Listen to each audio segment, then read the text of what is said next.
بالله من الشيطان الرجيم. بسم الله الرحمن الرحيم. إن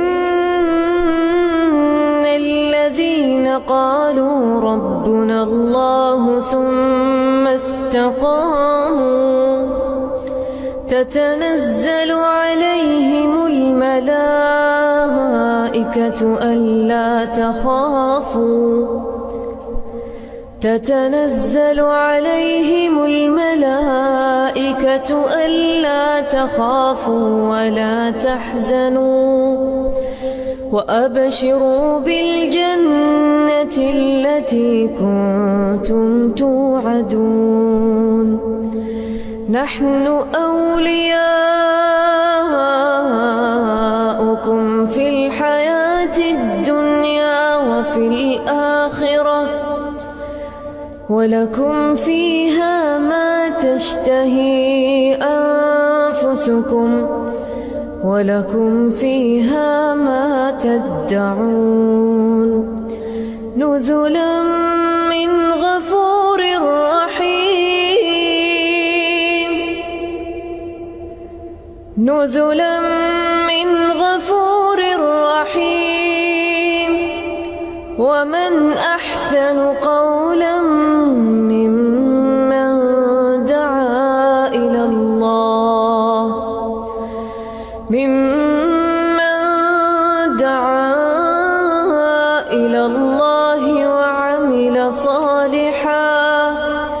وعمل صالحا وقال إنني من المسلمين.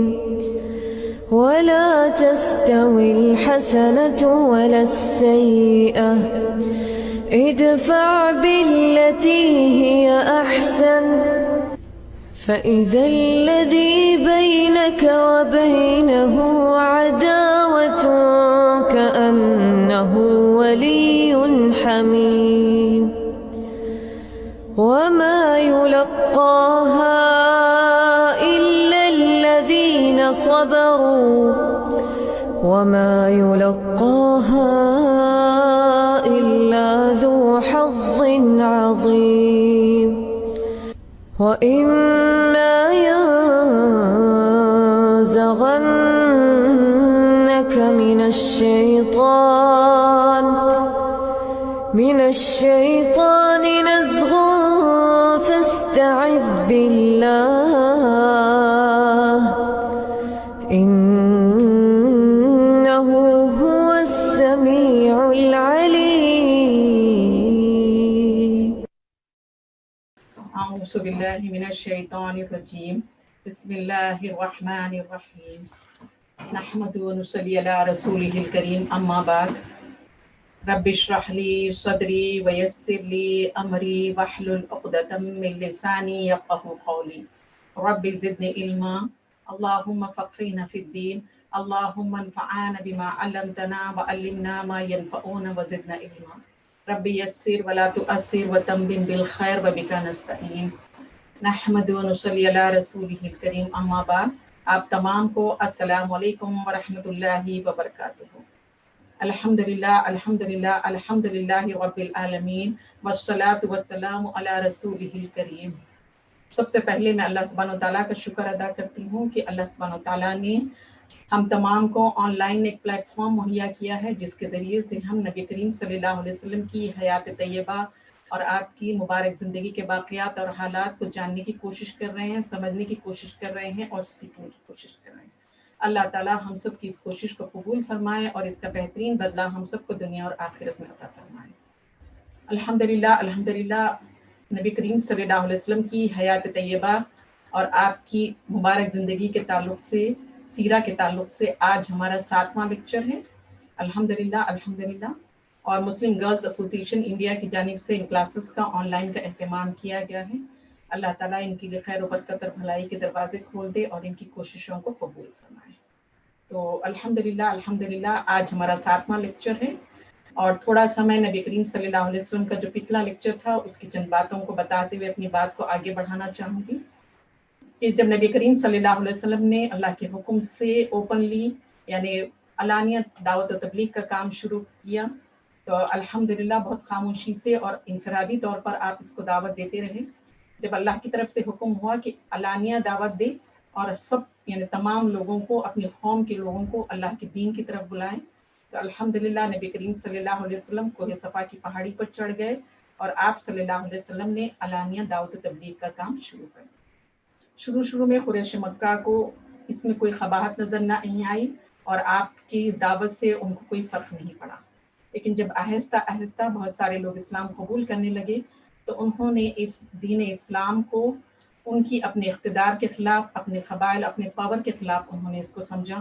پھر آہستہ آہستہ اس کی مخالفت شروع ہوئی اور یہ مخالفت بہت تیز تر ہونے لگی. جس طریقے سے مسلمان اسلام قبول کر رہے تھے اور خاص طور پر اس مخالفت کا جب ماحول بہت گرم ہوا تو اس وقت آپ دیکھیے نبوت کا 6واں سال تھا اور اس وقت آپ دیکھیں گے جو غریب مسکین مسلمان تھے جنہوں نے اسلام کو قبول کیا تھا ان کا پروسیکیوشن شروع ہو گیا. اور آپ دیکھیں گے سب سے پہلے ہم یہ دیکھتے ہیں کہ حضرت بلال رضی اللہ تعالیٰ عنہ کو کس طرح سے ابو جہل ستایا کرتا تھا، اور پھر آپ دیکھیں گے آل یاسر ان کی فیملی کو کس طریقے سے ستایا گیا، اور پھر اس کے بعد حضرت مسیب رضی اللہ تعالیٰ جو تھے، مسیب بن عمر رضی اللہ تعالیٰ تھے، ان کو ستایا گیا. اس طریقے سے یعنی کمزور مسلمانوں کو ستایا جاتا. اس کے ساتھ ساتھ پھر آپ دیکھیں گے یعنی اعلیٰ گھرانے کے لوگ بھی اگر اسلام قبول کر رہے تھے تو ان کو بھی ستایا جانے لگا تھا. تو یہ سلسلہ بہت ہی زیادہ بڑھتا چلا گیا اور خاص طور پر آپ کی مخالفت میں اور آپ کی دشمنی میں ابو جہل جو ہے وہ بہت زیادہ آگے تھا. یہ آپ کے والد حضرت عبداللہ کا کزن ہوا کرتا تھا اور یہ قریش کا بہت بڑا سردار تھا اور اس کا اصلی نام جو تھا وہ ابو الحکم کے نام سے مشہور تھا. یعنی اس کی جو عقل تھی، اس کی ذہانت جو تھی اور اس کی جو یعنی فیصلے کرنے کی جو صلاحیت تھی وہ غیر معمولی تھی. لیکن اس کے باوجود جب اس نے نبی کریم صلی اللہ علیہ وسلم دین لے کر آئے تو پھر اس نے آپ کی شدید مخالفت شروع کی. تو آپ دیکھیں گے ابو جہل یعنی اس کا نام مشہور ہوا، حالانکہ یہ مشہور تھا، اس کا جو اصلی نام تھا عمار بن ہاشم، لیکن یہ ابو الحکم کے نام سے جانا جاتا تھا، یعنی فادر آف وزڈم کے نام سے. لیکن اس نے جس طریقے سے نبی کریم صلی اللہ علیہ وسلم کی مخالفت کی اور آپ صلی اللہ علیہ وسلم کو ستایا کرتا تھا، اس مناسبت سے اس کا نام نبی کریم صلی اللہ علیہ وسلم نے بدل دیا تھا اور یہ آپ دیکھیں گے فادر آف اگنورنس کے نام سے مشہور ہوا. اس کی وجہ کیا تھی کہ وہ باوجود عقل مند ہونے کے، باوجود معاملے کو سمجھنے کے، صرف اپنی ضد اور اپنی عنایت اور اپنے اقتدار کو نہ چھوڑنے کی وجہ سے اس نے حق کو، اسلام کو نہیں پہچانا. حق اس پر واضح نہیں ہوا اور اس نے شدید ترین نبی کریم صلی اللہ علیہ وسلم کی اور دعوت و تبلیغ کی جس طریقے سے اسلام کی مخالفت کی، اس بنا پر اس کا نام ابو جہل پڑا. تو آپ دیکھیں ابو جہل نے نبی کریم صلی اللہ علیہ وسلم کو ستانے میں کوئی کسر نہ چھوڑی اور وہ ذرہ بھی نرم نہ پڑا. وہ جب بھی موقع ملتا اس کو وہ اپنے دل کا بخار نکالا کرتا تھا. نبوت کا 6واں سال تھا. ایک روز آپ صلی اللہ علیہ وسلم کے پاس سے اس کا گزارا ہوا. دیکھتے ہی دیکھتے آپ کو برا بھلا کہنے لگا، جتنا برا بھلا کہہ سکتا کہتا رہا. آپ صلی اللہ علیہ وسلم نے کوئی جواب نہ دیا اور اس کی طرف آپ نے کوئی توجہ بھی نہ دی. یہ بات اس کو بہت زیادہ بری لگی اور غصے سے بےتاب ہو گیا. جھک کر زمین سے مٹھی بھر کنکری اٹھائی اور آپ صلی اللہ علیہ وسلم کی طرف پھینک ماری. پھر دیر تک دل کی اپنے پھپولے جو ہے وہ پھوڑتا رہا اور منہ میں جو کچھ بھی اس کے آتا رہا وہ نبی کریم صلی اللہ علیہ وسلم سے کہتا رہا. وہیں پر آپ دیکھیں ایک لونڈی کھڑی ہے، سب دیکھ رہی تھی. یہ عبداللہ بن تیمی کی لونڈی تھی. یہ عبداللہ بن تیمی وہی جو نبی کریم صلی اللہ علیہ وسلم کہ آپ کے جو دوست تھے حضرت ابوبکر صدیق رضی اللہ تعالیٰ، ان کا چچا جان بھائی تھا اور اس کا شمار جو ہے قریش کے بڑے سرداروں میں ہوتا تھا. بہت ہی دولت مند رئیس تھا، لیکن آپ دیکھیں گے بہت ہی یعنی غلط قسم کا انسان تھا. نبی کریم صلی اللہ علیہ وسلم سے یہ دشمنی دیکھ کر اس لونڈی کا دل بھر آیا، کیونکہ اسلام سے اسے محبت تھی، نبی کریم صلی اللہ علیہ وسلم سے اسے الفت تھی. اگرچہ لوگ اس بات سے بے خبر تھے، اس نے کسی کو نہیں بتایا تھا کہ اگر آقا جان گیا تو مارتے مارتے برا حال کر دے گا. شام کو جب اس نے دیکھا کہ یہ ابو خبیث نامی پہاڑی کی طرف سے ایک سوار آ رہا ہے، دیکھا تو ایک آدمی گھوڑے پر سوار آ رہا تھا جس کا قد درمیانی، آنکھیں سیاہ،